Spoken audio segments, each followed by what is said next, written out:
Salut les Tarpinous, j'espère que vous allez bien. On se retrouve pour ce nouveau Backlight et comme d'hab avec Raphaël. Est-ce que ça va? Bah ça va et toi Mathias? Eh ben, écoute, très bien. Le film que nous allons backlighter ce soir, c'est The Predator. Est-ce que je l'ai bien prononcé? The Predator. Oui, parce que sinon ça fait The Predator et c'est un peu dégueu dit comme ça. Donc The Predator ou The Predator, si vous êtes un petit peu américain. Oui. Donc qui est la suite finalement du Predator légendaire de John McTiernan de 87 avec Arnold Schwarzenegger. Et là c'est réalisé cette fois-ci par Shane Black qui lui-même jouait Hawkins dans ce Predator de 87. Tout à fait. Voilà. Donc une franchise un peu mythique, Predator, qui nous avait valu un premier opus un peu légendaire, un film culte. Un deuxième, on va dire regardable, mais oubliable aussi. Et puis après, on va dire des sortes de croûtes, Alien versus Predator. Ouais. Voilà, bon, des expériences, on va dire, des expériences. Il revient en 2018 et dans une version remasterisée, on va dire, avec des effets spéciaux au goût du jour, tout ça. Et ben voilà, nous allons vous dire tout de suite ce que nous avons pensé. C'est un backlight, c'est un nouveau backlight, nouvelle formule. Oui, vous allez voir, c'est un petit peu différent. Ouais, on a complètement changé le concept parce que c'était out of mode complet, quoi. Et du coup, voilà, cette fois-ci, ce qu'on va faire, c'est qu'on va partager la bande-annonce avec vous. Et voilà, si le cœur nous en dit, on va en allons discuter. La commenter. Voilà. C'est ça, nous allons la commenter, ce qui est l'occasion finalement de faire une sorte de pitch amélioré. Exactement, donc on va commenter la bande-annonce, et donc la bande-annonce, c'est quand même du sans spoil, quoi. Parce que vous êtes censé pouvoir voir la bande-annonce sans voir le film. On met lecture et on arrête quand on a envie d'arrêter. Ouais, on va... Allez. c'est du sans filet. C'est du sans filet, allez. Ah, voilà. Alors, en plus, il arrête au bon moment. J'arrête au bon moment. Alors déjà, première problématique du film, c'est que finalement, on connaît déjà la tête du Predator. Oui, puisqu'on l'avait déjà vu dans les opus précédents. Et donc du coup, il n'y a plus toute cette part de mystère autour du personnage, un peu comme dans le premier Alien finalement, où on a le temps de découvrir l'Alien. Et du coup, je trouve que ça enlève beaucoup de peur. Et du coup, ça perd un peu le côté film d'horreur, puisqu'on sait tout de suite à quoi on a affaire. Voilà, oui, alors après, puisque tu as cité Alien, par exemple, Alien, donc le premier, effectivement, fonctionnait beaucoup sur le fait qu'on ne voyait pas la bête, mais le deuxième, qui est excellent, voire même moi je pense au-dessus du premier, et qui a été réalisé par James Cameron, justement changeait totalement la donne par rapport à ça. C'est-à-dire que effectivement, une fois qu'il y a eu le premier, tu ne peux pas faire 15 opus sur mon Dieu, à quoi ressemble la bête et tout. Oui, c'est sûr. Là, effectivement, il fallait trouver un autre angle. Je pense qu'on peut dire que c'est ce qui a été fait, malgré tout. Voilà. Je pense qu'ils ont un petit peu redesigné le Predator. Il est très fidèle, là, c'est ce qu'on voit. Il est très fidèle au Predator. Il y a deux Predators, c'est ça qu'on va voir. Alors ça, je ne sais pas si on peut trop le dire dans la partie sans spoil. Si, parce qu'on le voit, je crois. La bande-annonce n'avait pas démarré. Vous savez en quoi consiste mon boulot? Je suis aux acquisitions. Je lève les yeux et je récupère tout ce qui tombe du ciel. On comprend qu'il y a finalement... C'est installé, le Predator, quoi. Voilà. C'est-à-dire que là, on se doute que c'est une agence gouvernementale. Et voilà, le monsieur, il dit, mon boulot, c'est je récupère tout ce qui tombe du ciel. C'est ça. D'ailleurs, là, on voit, t'as bloqué pile poil sur le plan du vaisseau qui s'écrase. Il y a vraiment une contextualisation beaucoup plus forte autour du film, autour de qu'est-ce que c'est que les Predators, d'où ils viennent, pas exactement d'où ils viennent, mais qu'est-ce qu'ils viennent faire sur Terre, etc. Qu'est-ce qu'ils viennent chercher. C'est ça. Donc là, il y a beaucoup plus de background, quoi. Il y a beaucoup plus d'univers étendu, comme je disais, parce que moi, j'avais un peu peur en allant voir ce film, que en fait ce soit un peu la même chose que le premier, c'est-à-dire un survival, quoi. Voilà, un survival, et ça m'aurait un peu gonflé. Voilà. Il y a quoi dans le vaisseau?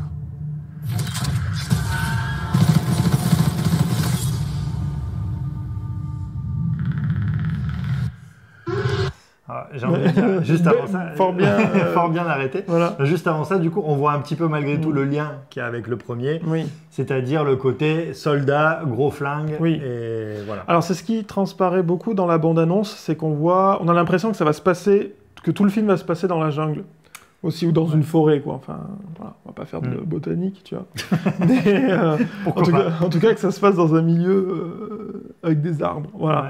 Mais, alors la bande-annonce est vraiment tournée là-dessus, mais en réalité, c'est un peu plus complexe que ça. Il y a plusieurs... Enfin voilà, ça change vraiment du premier... Tout ça pour dire que ça change vraiment du premier film, quoi.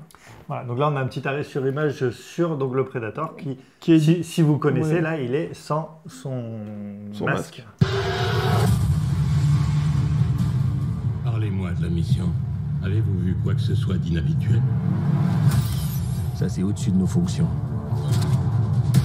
Alors, j'ai gagné une sucette? Donc je dirais que ça, c'est le commencement du film, le postulat de départ du film, puisqu'en fait, on a notre personnage principal qui, en fait, est dans une mission dans laquelle il doit, on imagine, tuer un patron d'un cartel de drogue, je crois. Ouais, c'est ça. Enfin, bon, à la limite, ça, on s'en fout, quoi. En tout cas, c'est très secondaire. Il doit dézinguer quelqu'un, et pendant cette mission... Il se prend un prédateur sur la gueule. Il se prend un vaisseau de prédateur sur la gueule, quoi, voilà. Et, alors, c'est cocasse. Et il a une réaction assez inhabituelle qui est de récolter des preuves de cet atterrissage forcé de vaisseau afin que tout le monde le croie. Mais alors peut-être que, en fait, dans ce film, il y a un délire de... comment dire, on cache la vérité en fait à la population. Voilà, c'est ce qu'on vient de voir juste avant, c'est-à-dire effectivement l'interrogatoire du personnage. Effectivement, comme il a trouvé quelque chose, il va se retrouver interrogé dans une pièce par des agents, on va le dire comme ça. Et voilà, et on voit bien qu'il n'est pas en odeur de sainteté. C'est ça, ils vont essayer de le faire passer pour fou, pour camoufler en fait l'affaire, pour que tous ces témoignages à lui soient des témoignages dignes des plus beaux conspirateurs. Ouais. Et voilà, donc il va pas trop rentrer dans ce jeu-là. Les prédateurs, en gros, le gouvernement a l'habitude, ça arrive et tout, ils font des analyses, ils étudient. Et lui, il trouve des bouts de prédateurs dans la C'est ça. J'ai bien compris. Il s'est passé un truc au Mexique et il faut pas de témoins gênants. On doit savoir si vous et vos hommes représentez un danger. On est des Rangers. Alors voilà, ça c'est la petite équipe de Rangers. Exactement. Voilà. Ça c'est peut-être même un peu, on va dire tout de suite, une des bonnes idées, je trouve, du film. Donc, au début, le personnage de Quinn McKenna, c'est comme ça qu'il s'appelle. Donc quand il trouve le Predator, ça se passe pas très bien. Hein. Oui. Et il y a tous ces hommes qui se font démonter et tout ça. Et donc après, il se retrouve, bon vous verrez dans le film, mais en gros, il est dans un bus escorté pour aller vers l'asile psychiatrique. En gros, c'est ça, ouais. Mais du coup, des soldats.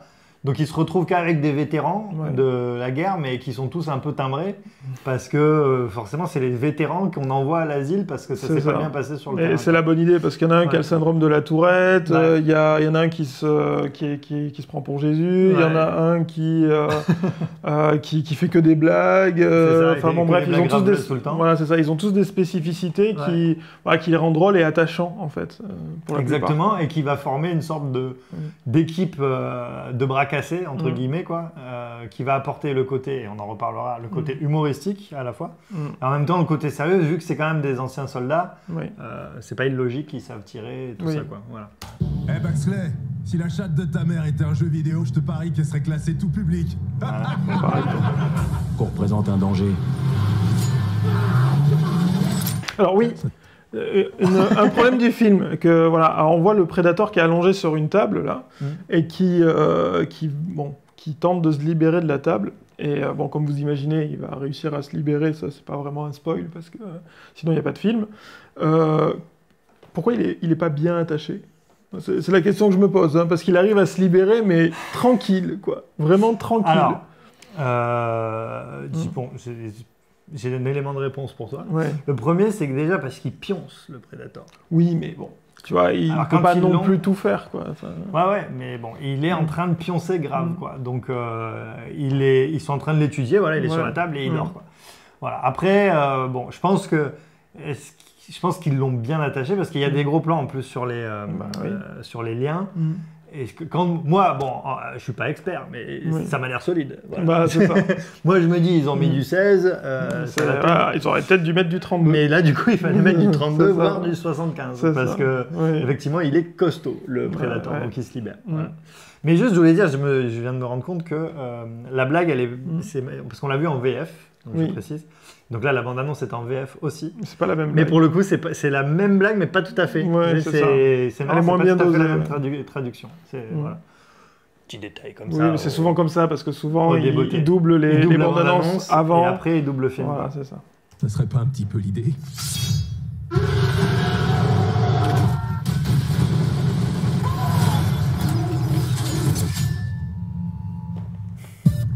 Ce qu'on peut dire, oui. c'est qu'il y a du sang. Voilà. Ça, c'était un autre aspect du film, c'est-à-dire que c'est... N'y allez pas avec des enfants de 3 ou 4 ans, voilà, déjà. Mais je crois qu'ils peuvent pas, et d'ailleurs... Si, à partir de 3 ans, on peut, dans un cinéma. Mais c'est interdit, mais le film est interdit, je sais pas. Je crois que... Moins de 12 ans au moins, je pense. Et je me demande si c'est pas 16 ans, parce que j'ai lu une anecdote sur le film, à savoir que Shane Black, donc le réalisateur qu'on voit là, il a eu en gros l'autorisation, parce que c'est assez compliqué aux États-Unis, mais pour dépasser l'interdiction au moins de 16 ans, quoi. Et quand je dis c'est compliqué, c'est que toujours du point de vue de la production, les productions n'aiment pas. Bah ouais, parce que ça fait toujours du public en moins, donc des entrées en moins et donc des belins en moins, évidemment. Mais disons qu'il voulait vraiment faire ça, Shane Black, et il a dit, vous allez voir, il y a de la tête qui va valser à l'ancienne et tout, machin. Donc, voilà. Et c'est le cas. Et c'est le cas. Voilà. Alors, c'est pas non plus hyper gore, c'est-à-dire qu'il y a plusieurs levels dans le gore. Bon, il y a de temps en temps, vous voyez un peu des boyaux, bon, vous voyez beaucoup de sang, mais il n'y a pas de scène traumatisante, tu vois, avec vraiment du gore au point que tout le monde reste choqué, quoi. C'est du gore un peu rigolo. Ouais, voilà, on va dire ça. Voilà. Bah après, moi, ce que j'appelle du gore jouissif. Du gore jouissif. Ouais, je sais pas. Mais moi, c'est-à-dire que quand on aime bien ça, voilà, c'est marrant. Ouais, moi, je suis pas un grand fan de gore de façon générale, quoi. Mais là, ça va. Il y a à part une ou deux scènes, voilà, où tu dis, voilà, c'est un peu dégueu, mais voilà, quoi. Shane Black, je précise comme ça, donc qui jouait Hawkins dans Predator, mais qui aussi est réalisateur de Kiss Kiss Bang Bang et qui était scénariste sur L'Arme Fatale. Oui, tout à fait. Voilà. Le premier, ouais. Et d'ailleurs, petite anecdote que j'ai lue, c'est que quand ils l'ont embauché sur Predator pour être comédien, ils avaient en fait en tête de lui faire un petit peu réécrire le scénario de Predator parce que il avait bossé sur L'Arme Fatale. Et sauf que lui, sur place, il a dit non. Il a dit non, vous m'avez embauché en tant qu'acteur, donc je ne travaille pas sur le scénario. Et du coup, alors après, le producteur a dit ça en rigolant, mais il a dit, du coup, ça nous a gavés et on s'est dit, lui, il va mourir vite, et ils l'ont fait canner en premier ou dans les premiers. Okay. Et voilà, il a dit ça en rigolant. Et voilà. Mais après, Shane Black, il a dit qu'il avait regretté d'avoir dit non pour bosser sur le scénario. Écoute, comme quoi. Finalement. Voilà. Les prédateurs passent pas leur journée à se faire des chapeaux avec nos os. Ils colonisent l'espace. Mais c'était pas ce qui se profile à l'horizon. Est-ce que je dois m'inquiéter? Peut-être. Je crois que vous savez ce qu'il y a à bord. Voilà. Donc là, on y vient. On est sur l'axe principal du film. Donc globalement, vous voyez qu'il n'y a pas un seul Predator, il y en a plusieurs. Il y en a plusieurs. Au moins deux, puisque sur la bande-annonce, vous en voyez deux. Et vous voyez qu'ils n'ont pas les mêmes carrures. Voilà. Exactement. Donc ça tourne beaucoup autour de ça. De ça. Et là, de ce qu'on vient de voir dans la bande-annonce, c'est qu'ils se fritent entre eux. C'est ça. Et donc, voilà, finalement, c'est un peu le nouvel axe pris par ce film. Et c'est intéressant. Même. Ouais, voilà. Qu'est-ce que font les Predators? Qu'est-ce qu'ils cherchent? Qu'est-ce qu'ils font de leur temps libre, en fait. Je veux dire, entre deux... voilà, c'est ça. Et donc là, vous avez un petit aperçu de leur hobby. Exactement. Voilà. Les prédateurs ultimes. Prédateur ultime. On l'allume! On va peut-être crever. Mais c'est pas encore fait. Alors amène-toi, espèce d'enfoiré.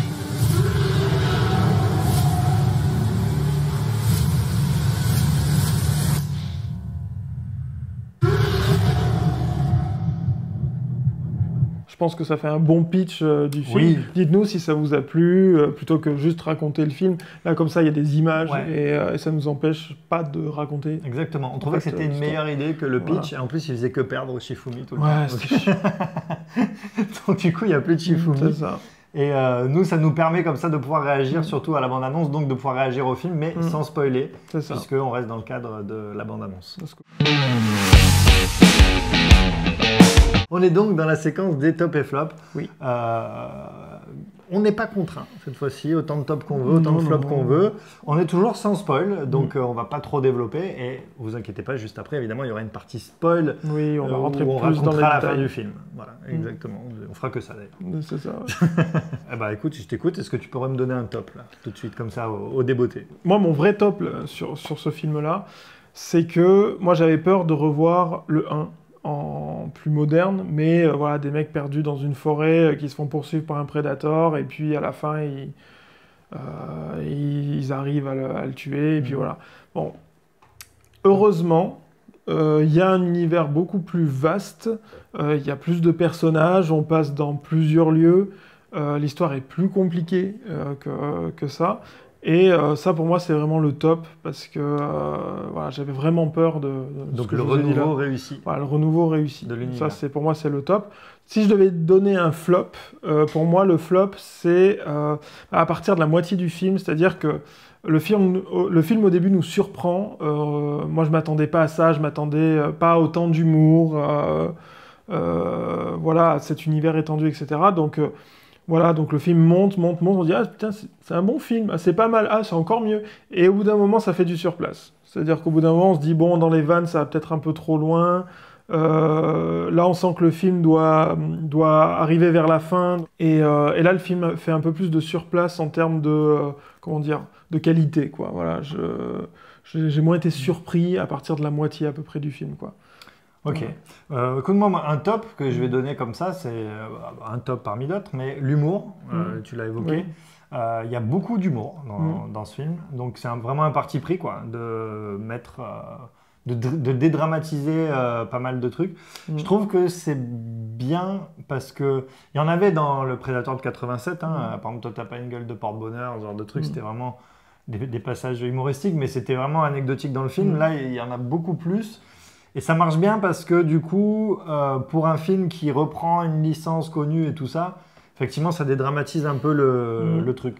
Et il faut le dire, c'est assez réussi, quoi. Donc, puis surtout, en fait, comme il y a ce commando de timbrés, de branquignoles, c'est-à-dire qu'ils ont tous des problèmes psychologiques, et du coup, bah, c'est directement drôle, quoi. C'est-à-dire que c'est obligé que les dialogues soient drôles, quoi.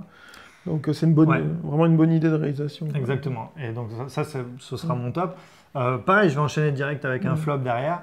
Je dirais qu'il y a un peu trop d'intrigues secondaires, j'ai envie de dire, voilà. Qui sont, en plus, qui sont toutes intéressantes, hein, mais du coup, comme il y en a beaucoup, elles ne sont pas forcément traitées. Et donc, il y a donc l'intrigue de pourquoi les prédateurs sont là, voilà. En même temps, il y a la baston contre les prédateurs. Sauf que, vous l'avez vu dans la bande-annonce, il y a aussi donc, il y a l'agence gouvernementale plus cette équipe-là.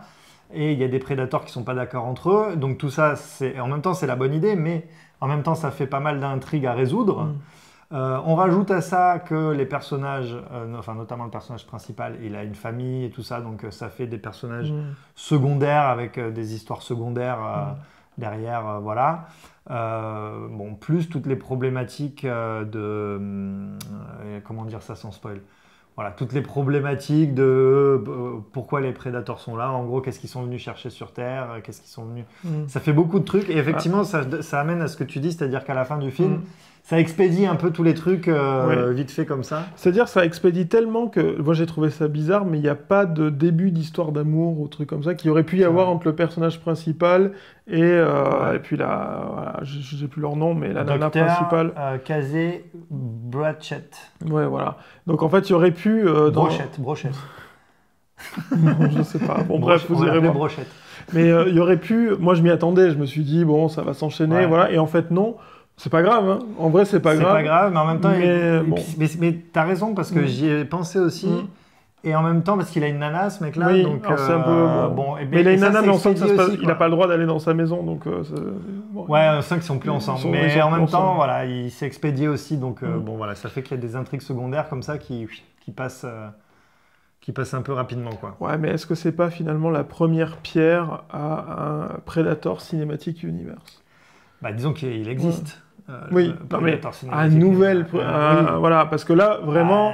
Disons qu'après, pour répondre à cette question-là, on est obligé de parler de la fin du film. C'est sûr, mais en tout cas, comme il y a beaucoup d'intrigues, ce sera plus facile de développer d'autres films après, parce que, comment dire, on a envie d'en savoir plus. Ce que faisait pas tellement le premier. Le premier, bon, ok, on a envie de savoir d'où vient le Predator, etc., mais en vrai, comme il dit pas grand-chose, on s'en fout un peu. Voilà. Ça. Le premier, c'est vraiment Voilà. une chasse entre deux prédateurs, C'est ça. qui sont les humains d'un côté, Oui. et qui sont peut-être plus malins, on va dire, plus Ouais. ingénieux. C'est l'instinct de survie de l'humain contre la force. contre le chasseur. Voilà. Mais en tout cas, il y a cette histoire de, donc les prédateurs qui colonisent, c'est dit dans la bande-annonce, qui colonisent d'autres mondes. Donc on a envie de savoir, peut-être voir un peu plus de tout ça, quoi. Voilà. En tout cas, s'il y a un autre film, il ne faut pas nous remontrer la même chose. Ouais. Encore un prédateur qui arrive, et voilà. C'est ça. On Plus veut toute la partie scientifique aussi, Oui, puisque voilà. le docteur, elle est là pour analyser. C'est ça. Bon. Donc on voudra aller plus loin dans cet univers-là, et du coup sortir de ce classique qui est un prédateur qui chasse des hommes dans un lieu plutôt forestier. Comme Florence Forestier. Voilà. Est-ce que tu as un autre top? Non, ce sera tout pour moi. C'est Voilà, c'est tout pour Tu moi. drop the mic? Ouais, je drop the mic. Je voulais donner un autre top. Je vais en donner plusieurs rapidement, sans développer. Oui. Il y a la réalisation. C'est Oui. bien réalisé. Il y a beaucoup de scènes d'action, donc la réalisation de lisible. l'action. Les scènes d'action sont lisibles. Les scènes d'action sont lisibles, ce qui n'est pas toujours donné dans Ouais, les films c'est d'action ça. modernes. Donc c'est bien fait, c'est assez jouissif d'ailleurs, moi je trouve les scènes d'action, moi j'aime bien ça quand les scènes d'action, ça pète de partout, on apprécie, on passe un bon moment, quoi. Tu voulais rajouter Le son, j'ai trouvé alors même si les scènes d'action sont assez fortes en son, en tout cas le film insiste sur le fait que c'est bien du Dolby Atmos oui, c'est vrai. 14.2. Ça vraiment longtemps, et le son il vient de partout. C'est vraiment, le son est bien travaillé, et surtout même sur le bruit des vaisseaux, où aujourd'hui on est plus dans un délire de réalisme, oui l'espace, alors dans Star Trek on étouffe le son des vaisseaux, dans d'autres films on n'entend même plus le son des vaisseaux, enfin voilà, là on s'en bat les couilles, en gros on y va à fond, les vaisseaux ils font un putain de boucan, voilà, dans tous les sens, et en tout cas c'est prenant, quoi, c'est-à-dire que les scènes d'action, vraiment le son est très très présent. Je rajouterais aussi un dernier top, comme ça, je dirais un peu l'exploitation des différents gadgets du Predator. Oui. Et voilà, c'est un truc qu'on a un peu envie de voir, quoi. C'est-à-dire finalement comment ça va. Alors, même quand on a vu le premier, il peut se rendre invisible, il peut voir il a une vision thermique, Ouais. il a un truc sur l'épaule qui tire des missiles. Là. Des missiles partout, dans Voilà, la tête, dans les ça, bras. plus les trucs avec les 3 points rouges et tout ça, enfin tout ce qu'on connaît Et ça, c'est assez bien exploité, et il y a même par des humains ou par machin et tout. Et ça, c'est cool parce que je trouve qu'on a envie de voir ça, quoi. Voilà, on a envie de voir ça. Donc encore un top pour moi. C'est bon, vous n'êtes plus en sécurité. Attachez vos ceintures, mettez vos airbags sur on. Rédigez votre testament, prévenez vos familles. On est dans la partie spoil. Là, vous le savez. Là, vous le savez. Vous ne pourrez pas dire qu'on ne vous a pas prévenu. Et donc, on va enchaîner tout de suite avec les questions du peuple. Oui. Les questions du peuple. Mathias, le peuple nous a posé des questions. Peuple... Quelles sont-elles? Écoute, je vais te laisser me poser la première question. Une question de Germaine de la Loire. Alors, le film respecte-t-il le PCU? Eh bien, merci beaucoup Germaine de la Loire pour cette magnifique question. Et effectivement, vu que je suis peut-être un peu plus proche que toi de l'univers Predator, c'est pour ça que c'est peut-être mieux que ce soit moi qui réponde à cette question. Précise pour les gens qui ne comprendraient pas, qu'est-ce que le PCU? Mais évidemment, donc on va commencer par ça. Le PCU, évidemment, le Predator Cinematic Universe. Voilà, puisque maintenant, on fait plus de films, on fait plus de cinéma, on fait des univers cinématographiques de Tout à fait. quelque chose. Donc voilà, vous savez, maintenant, c'est comme il n'y a plus de groupes de musique qui font des albums. Que les collectifs c'est qui des font collectifs qui font des projets. C'est la novlangue du 21e siècle, il faut vous y faire. Et donc maintenant, il n'y a plus de films, il y a des Cinematic Universe. Voilà. Donc, ce film respecte-t-il le Predator Cinematic Universe?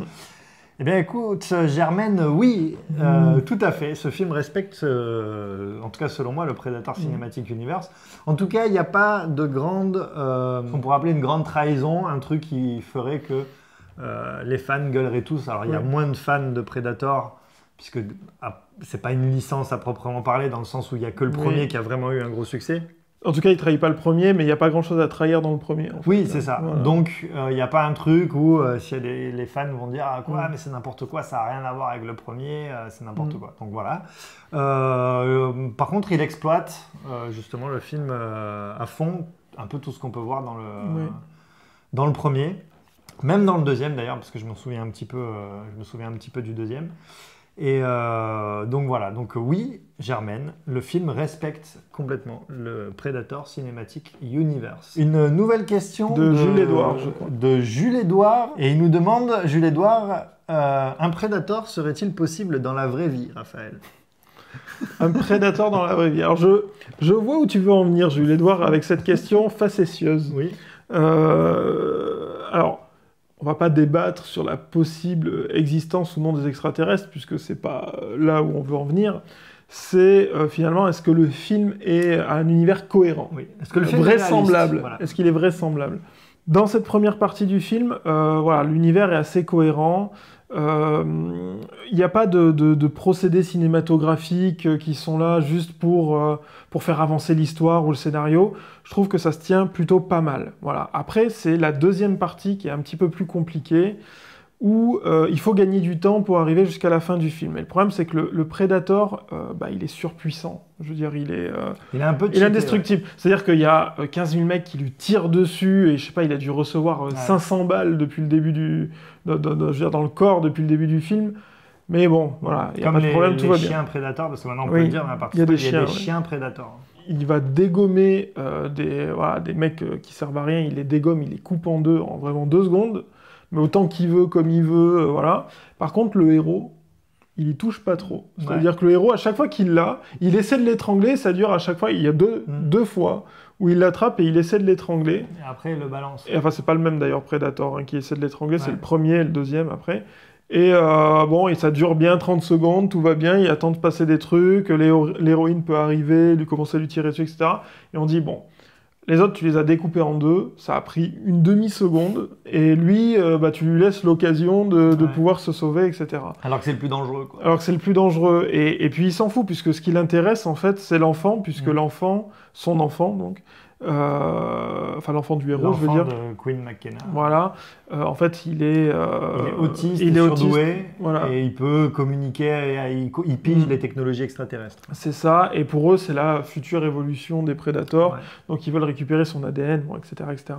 Ça, à la limite, ça ne nous intéresse pas tellement. Mais voilà, dans tout ça, je me dis, c'est dommage, parce que plein de fois, je me dis, mais là, pourquoi le Predator a pas profité de l'occasion pour buter le héros? Et ça se sent, quoi. Et du coup, ça crée de l'incohérence, en fait. Ça crée des problèmes, quoi. Voilà. Comme le fait que dans son équipe, au final, pendant très longtemps, il y a des bastons et personne ne meurt dans son équipe. Et moi, je me suis même dit, au bout d'un moment, ce serait bien quand même que les mecs, ils commencent à se faire dézinguer les uns à la suite des autres, quoi. Et en fait, ils sont tous défoncés dans la dernière scène d'action, quoi. Moi, je me suis posé la question. Je me suis dit, est-ce qu'ils vont tous les garder jusqu'à la fin ou est-ce qu'ils vont commencer... Alors, après, ils sont fous. Ils sont rigolos, mais ils sont un peu fous, et du coup, tu sens que, bon, allez, c'est pas grave si on commence... À partir du moment où ils en butent un, je me dis, allez, c'est bon, ils vont tous y passer. Et effectivement, ils y passent tous les uns après les autres, avec des morts plus atroces les unes que les autres. Une question donc de Jean-Luc Mélenchon, qu'on remercie, puisqu'il a pris un petit moment au milieu de sa perquisition pour nous poser une question. Il nous demande...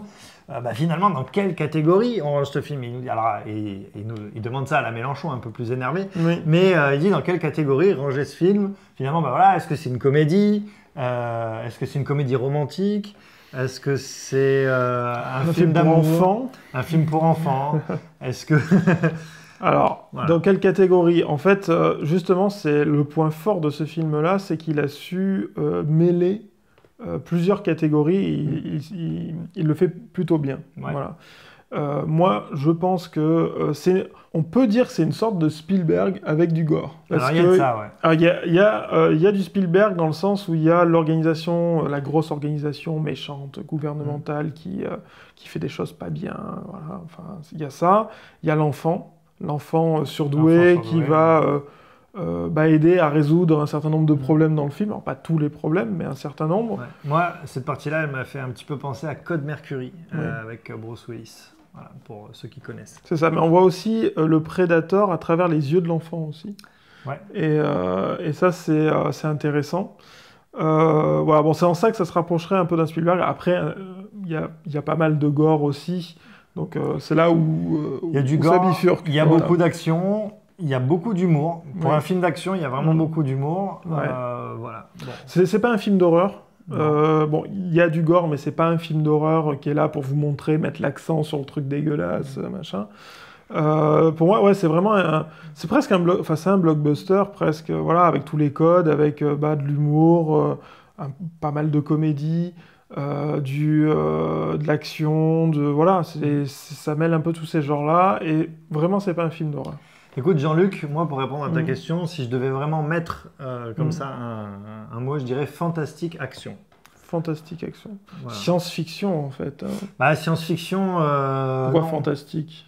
Bah fantastique parce qu'on est quand même dans notre monde à nous, avec... Oui, comme beaucoup de films de science-fiction. Bah non, la science-fiction, normalement, tu es plongé vraiment dans un... Ouais, il n'a pas des pouvoirs magiques, le Predator, quoi. Il est pas... C'est pour ça que je dis science-fiction, dans le sens où... Ouais, c'est un film de science-fiction un peu gore, voilà, quoi. Ouais, au même titre qu'Alien, par exemple. Voilà. En tout cas, Jean-Luc, j'espère que cette réponse te sied, et bonne chance, du coup, pour ta perquisition. Est-ce que c'est la surenchère des Predators, mais avec un AT rajouté.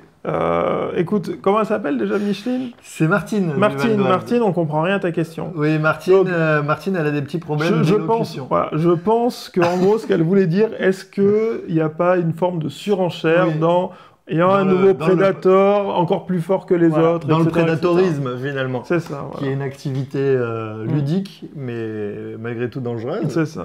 Et est-ce qu'il n'y a pas une surenchère là-dedans ? Martine, c'est une question, comment dire ? C'est une question pertinente.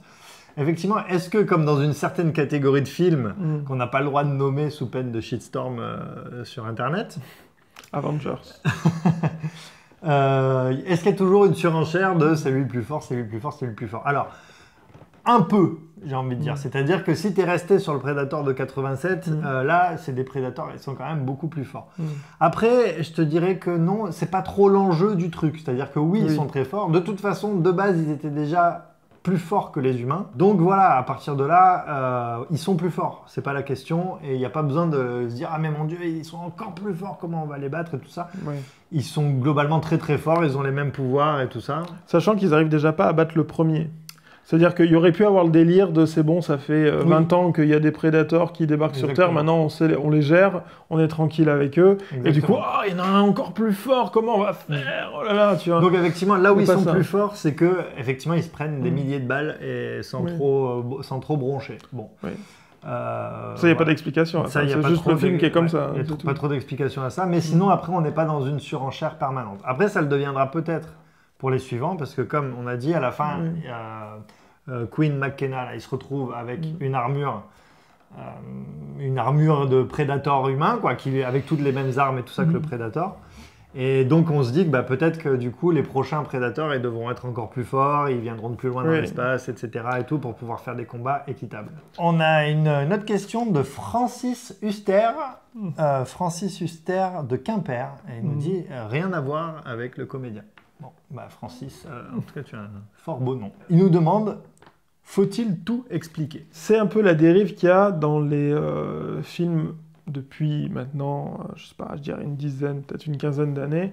C'est que on peut difficilement aborder un sujet de science-fiction, même de fantastique, sans commencer à expliquer comment tout ça est possible. Voilà.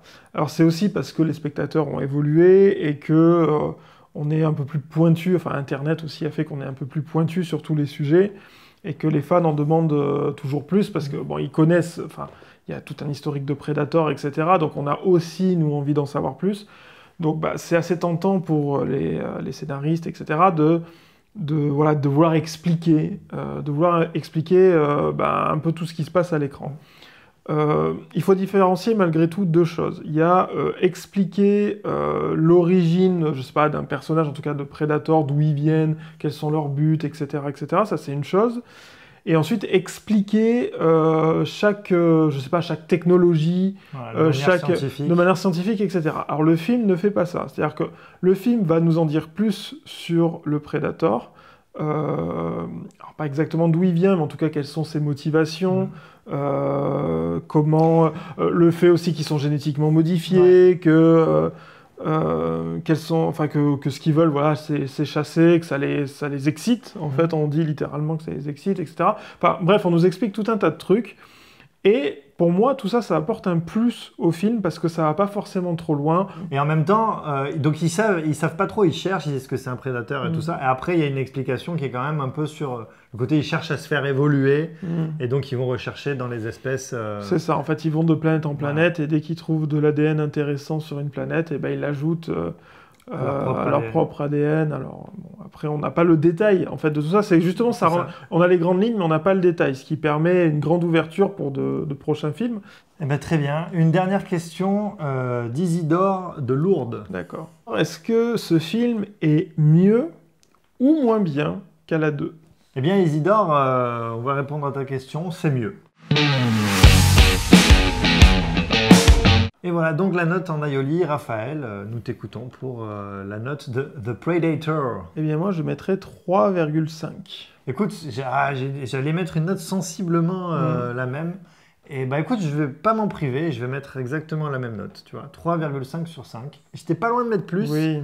Mais comme tu dis, vers le milieu, fin du film, ça stagne un peu dans le côté bonne surprise. Dans le côté bonne surprise. Ouais. C'est pas, il y a toujours de l'action, vous n'allez pas vous emmerder. On n'est pas en train de dire la première partie c'est génial, la deuxième partie c'est chiant. C'est pas ça du tout. C'est que la première partie, vraiment, on se dit, c'est pas mal, ça monte en puissance et tout. Et puis là, après, on se dit, bon, bah, c'est bon, le film est au bout de sa vie. Ouais. Il nous proposera pas mieux jusqu'à la fin du film. Et voilà, c'est dommage. En tout cas, c'était un plaisir de faire ce backlight avec toi, Raphaël. Bah, merci. Avec tout le peuple qui nous a posé des questions. Merci. Et avec toi, vous, Mathias. C'est gentil. Et puis surtout, avec vous, les amis, n'hésitez pas à nous faire part de vos remarques et de vos commentaires dans les commentaires justement de cette vidéo. Mettez-nous un petit pouce bleu parce que c'est gratuit et ça nous fait plaisir et c'est bon pour l'algorithme de YouTube, etc. etc. Oui.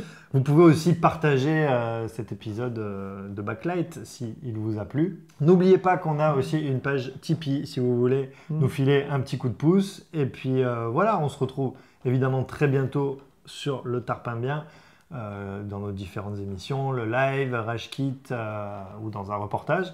Et puis très vite aussi dans un nouveau Backlight. Salut à tous. Salut.